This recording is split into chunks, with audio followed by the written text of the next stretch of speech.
जोजो किड्स। वफादार घोड़ा बादल। चंदन के पास बादल नाम का एक खूबसूरत सफेद रंग का घोड़ा था। दोनों एक दूसरे से बहुत प्यार करते थे।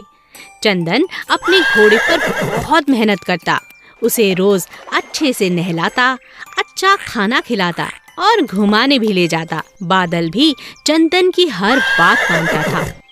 एक दिन एक चोर की नजर घोड़े पर पड़ी। अरे, इतना सुंदर और शांत घोड़ा, इतना आज्ञाकारी है, क्यों ना इस पर साफ किया जाए अपना हाथ, क्यों ना इस बार इसे ही चुरा लिया जाए। अगले ही दिन चोर मौका पाकर घोड़े को भगा ले गया। इस घोड़े को ज्यादा दिन अपने पास रखना खतरे से खाली नहीं है, इससे जल्दी ही बेच देता हूँ, कहीं पकड़ा ना जाऊं, इसका रंग ही बदल देता हूँ। चोर ने घोड़े को काले रंग से रंग दिया और उसे लेकर शहर की तरफ जाने लगा। बादल चंदन को याद कर कर रोता रहता। हे भगवान, मेरी मदद करो, यह चोर तो बहुत चालाक है, मुझे चंदन से दूर कर दिया, मैं उनके बिना नहीं रह सकता। तभी बादल की नजर नदी किनारे बैठे चंदन पे पड़ी। चंदन को देखते ही बादल जोर जोर से हिनहिनाने लगा। चंदन को कुछ समझ नहीं आया। अरे, ये घोड़ा मुझे देखकर इतना शोर क्यों कर रहा है? शायद ये मुझे कुछ कहना चाहता है। तभी अचानक बादल चोर को जोर से धक्का देकर नदी में कूद पड़ता है। अरे अरे, ये घोड़ा, अरे इसे बचाना होगा। चंदन घोड़े को बचाकर बाहर ले आता है, मगर यह क्या? अरे, इस घोड़े का तो रंग निकल रहा है। अरे भागो, कहीं पकड़ा न जाऊं। यह सब देख चोर दुम दबाकर भाग गया। चंदन अपने घोड़े को पहचान जाता है और बादल अपनी समझदारी से अपने मालिक के पास वापस पहुंच जाता है। एक बड़े से अमरूद के पेड़ पर गौरैया चिड़िया अपने अंडों के साथ रहती थी। एक एक करके चिड़िया के अंडे बाहर आने लगे। चिड़िया यह देखकर बहुत खुश थी। उसके प्यारे प्यारे चूजे उसे और प्यारे लगते थे। चिड़िया रोज सुबह उनके लिए खाना लेने जाती और शाम को बड़े प्यार से वह खाना उन्हें खिलाती। धीरे धीरे चिड़िया के बच्चे बड़े होने लगे और वह अपने लिए खाना भी ढूंढने लगे। कई दिन बीत जाने के बाद भी एक अंडे में से चूजा अभी तक बाहर नहीं निकला था।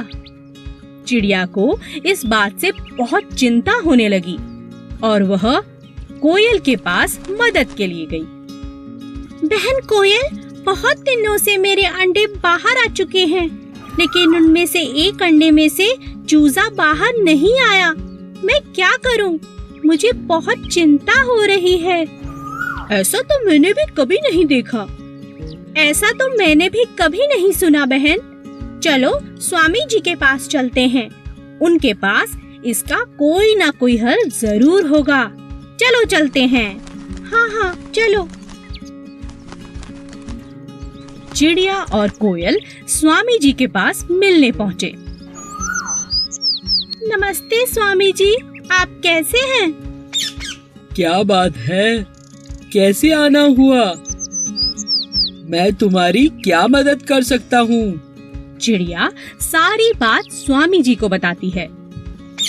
अच्छा, तो ये बात है, चलो मैं चलकर देखता हूँ। चिड़िया, कोयल और स्वामी जी घोंसले के पास पहुँचते हैं। अरे ये क्या, ये कोई अंडा नहीं है।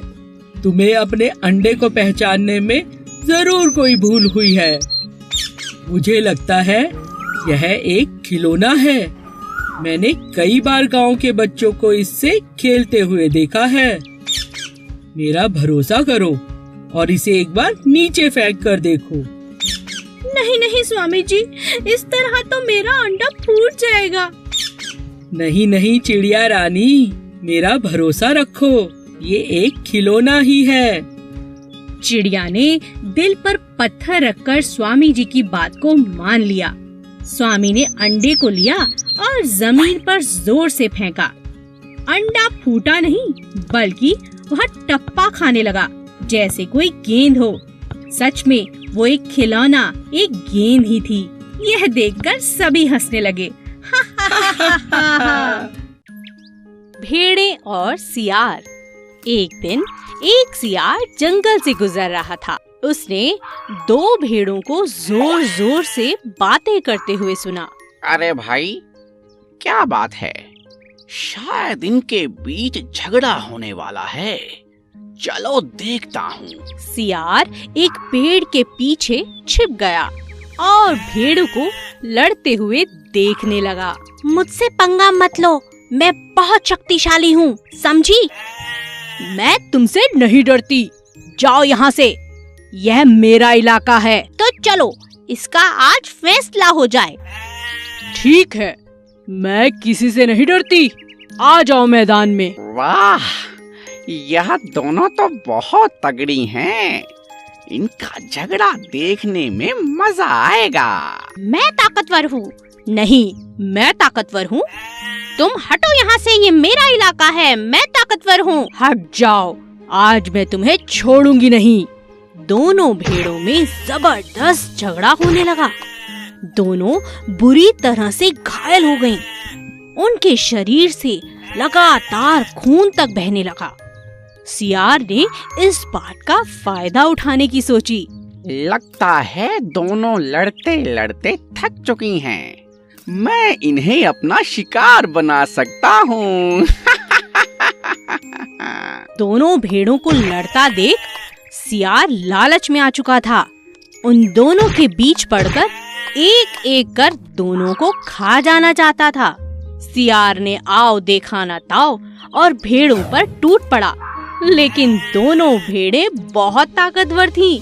उन्होंने सियार की जमकर धुलाई कर दी। हे भगवान, मैं सोच रहा था कि दोनों को एक एक करके कई दिनों तक खाऊंगा, लेकिन ये तो मेरे ही पीछे पड़ गई। अरे छोड़ दो मुझे, मार ही डालोगी क्या? अरे छोड़ो, अरे दोनों भेड़ें बहुत ताकतवर थीं।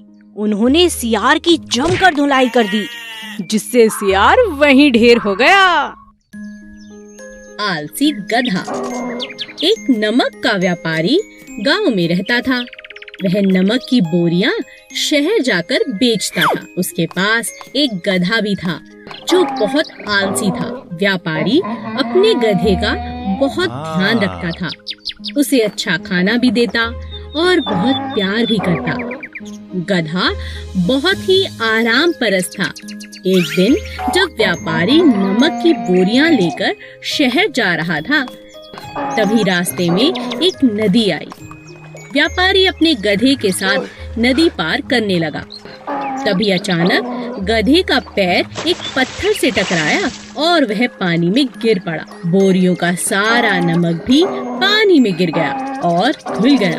अरे मेरी बोरियां इतनी हल्की कैसे हो गई? अरे ये क्या, सारा नमक बर्बाद हो गया।